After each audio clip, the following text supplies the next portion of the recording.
Hello everyone, welcome to the channel prepare with Ichha. देखिए, इस video में हम क्या बात करने वाले हैं, यूपीपीसीएस मेंस के पीवाईक्यूज पर डिस्कस करेंगे। कौन से सोर्सेज आपको रेफर करने चाहिए और किस तरीके से आप उसको कर सकते हैं, राइट। तो सबसे पहले थोड़ा सा बैकग्राउंड बता दूं कि जो यूपीपीसीएस मेंस का पैटर्न है, ये जिसमें जीएस के डिस्क्रिप्टिव पेपर्स होने लगे हैं, वो 2018 से आया है। उससे पहले जीएस 1 और 2 का पेपर होता था, जो कि होता था हमारा ऑब्जेक्टिव, और 2 ऑप्शनल हुआ करते थे। ठीक है। तो 2018 से क्या हुआ है कि 4 हमारे जीएस के पेपर्स हो गए हैं डिस्क्रिप्टिव और एक ऑप्शनल रह गया था। 2023 में ऑप्शनल को हटा दिया गया और जीएस के ही 6 पेपर्स हो गए, जिसमें 5वां और 6वां जो पेपर है वो हो गया है हमारा यूपी से संबंधित, राइट। तो अब आ जाते हैं पीवाईक्यूज पर। देखिए, मुझसे ये क्वेश्चन बहुत पूछा जा रहा है कि पीवाईक्यू की कौन सी किताब रेफर करें।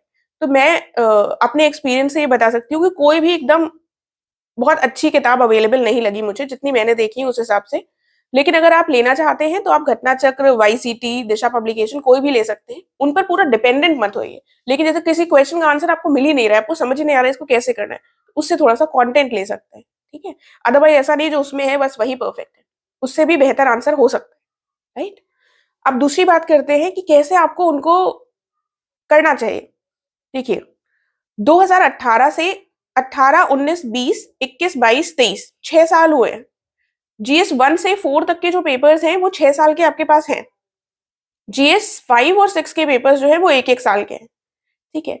तो हम क्या करते हैं, हम मेंस के लिए टेस्ट सीरीज ज्वाइन करते हैं कि वो पूरा पेपर हम 3 घंटे में बैठकर अटेम्प्ट करेंगे, राइट। कोई प्रॉब्लम नहीं, आप बिल्कुल कीजिए। लेकिन ये जो पीवाईक्यूज हैं, उनको वैसे पहले अटेम्प्ट कीजिए, बाद में किसी कोचिंग की टेस्ट सीरीज ज्वाइन कीजिएगा। एक बार आपने जीएस 1 के नोट्स बना लिए हैं, ठीक है। अब मुझसे बच्चे पूछते हैं कि उससे हमें टॉपिक्स पता चल जाते हैं कि कैसे कौन से इंपॉर्टेंट है। आई डेफिनेटली अंडरस्टैंड, होता है, उससे टॉपिक्स उठा सकते हैं हम और रिपीट होते हैं। लेकिन सिलेबस के किसी भी पॉइंट को हम अनटच्ड नहीं रख सकते कि हमने इसको छोड़ दिया, क्योंकि बहुत सारे ऐसे टॉपिक्स हैं जिनसे अभी तक क्वेश्चन नहीं पूछे गए और इनसे पूछे जा सकते हैं। ठीक है। तो आप ऐसे शॉर्टकट वाली पढ़ाई कर कर मेंस को उतने अच्छे से क्वालिफाई नहीं कर सकते। सारे टॉपिक्स को हमें कवर करना पड़ेगा। भले ही छोटे छोटे शॉर्ट नोट्स हम उसके बना लें, किसी भी टॉपिक को छूना छोड़ना नहीं है। आई मीन सबको छूते हुए निकलना। एक बार आपने नोट्स प्रिपेयर कर लिए, आप थोड़ा डेली आंसर राइटिंग से थोड़ी प्रैक्टिस भी कर लिए कि आपको आंसर राइटिंग की थोड़ी सी जानकारी हो गई। ठीक है।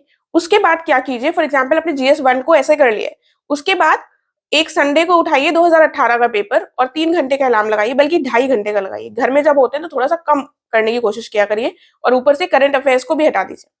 ठीक है। तो 2.5 घंटे का या फिर अपनी स्पीड के हिसाब से 3 का भी लगा लीजिए, क्योंकि 2.5 घंटे में हो नहीं पाएगा। ठीक है। तो उसको अटेम्प्ट करने की कोशिश कीजिए। जब आपने उसको अटेम्प्ट किया, आपने देखा आपको क्या क्या चीजें आ रही हैं, क्या चीजें आपकी नोट से आ रही हैं। ठीक है। कई चीजें होंगी आपको लगेगा अरे इसके तो नोट्स ही नहीं बनाए हमने। तो जब आप उसको करेंगे, उसके बाद आप किसी पीवाईक्यू की बुक को उठाइए, जो भी हो, उससे आप थोड़ा सा कंटेंट देख सकते हैं। अदरवाइज उस टॉपिक को गूगल सर्च कीजिए। ठीक है। गूगल सर्च कीजिए अगर आपके पास नोट्स में वो टॉपिक नहीं है तो, और उसका कंटेंट देखकर अपने जो पीवाईक्यूज हैं उनको रेडी कर लीजिए। और इससे आपका क्या होगा, एक तो आपकी आंसर राइटिंग प्रैक्टिस हो जाएगी। ठीक है।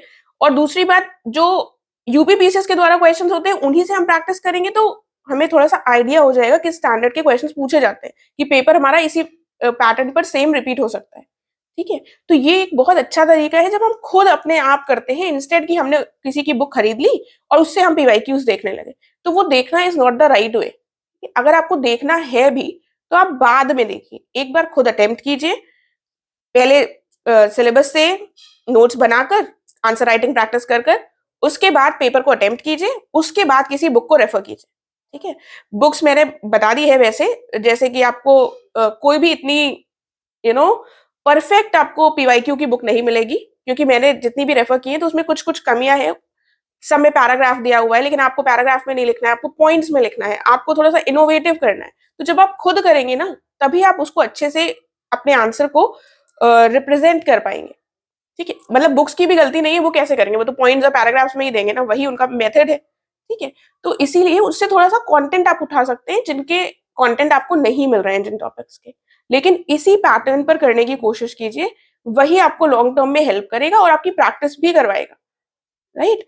और यूपीपीसीएस के द्वारा जो क्वेश्चंस हैं उनको आप अटेम्प्ट करेंगे तो आपका एक कॉन्फिडेंस लेवल जो है वो अपने आप इंक्रीज हो जाएगा, कि आप मेंस को जिस तरीके से देंगे उसी तरीके की आपकी प्रैक्टिस एग्जैक्टली हो पाएगी, राइट।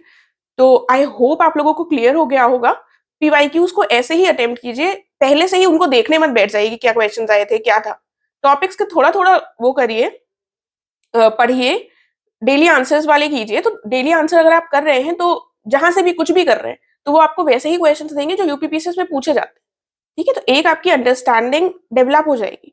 पूरा पेपर लेकिन तभी देखिए जब आप उसको अटेम्प्ट करने बैठिए। तो ये बहुत ही अच्छी प्रैक्टिस है, यही मैं सबको रिकमेंड करती हूँ कि इसी तरीके से कीजिए। इन केस आपको कोई क्वेश्चन है तो आप पूछ सकते हैं मुझसे कमेंट सेक्शन में। आप टेलीग्राम चैनल के माध्यम से भी मुझसे जुड़ सकते हैं। एंड 2 टॉपिक्स ऐसे हैं जिस पर मुझे वीडियो बनाना है, जो मैं नहीं भूली हूँ। एक है जीएस 5 और 6 जिसको मैं दोबारा बताऊँगी एंड दूसरी चीज़ है 2025 वालों की स्ट्रैटेजी, ठीक है? तो आप लोग पढ़ते रहिए, जो भी चीज़ है वो मैं डेफिनिटली बहुत जल्द बताऊँगी। इन केस इसके अलावा आपको कोई और जानकारी चाहिए, आपको कोई और क्वेश्चन हो, तो आप कमेंट कर कर पूछ सकते हैं मुझसे, वरना टेलीग्राम चैनल को ज़रूर जॉइन कर लीजिएगा जिसका लिंक आपको डिस्क्रिप्शन में मिल जाएगा। Thank you so much.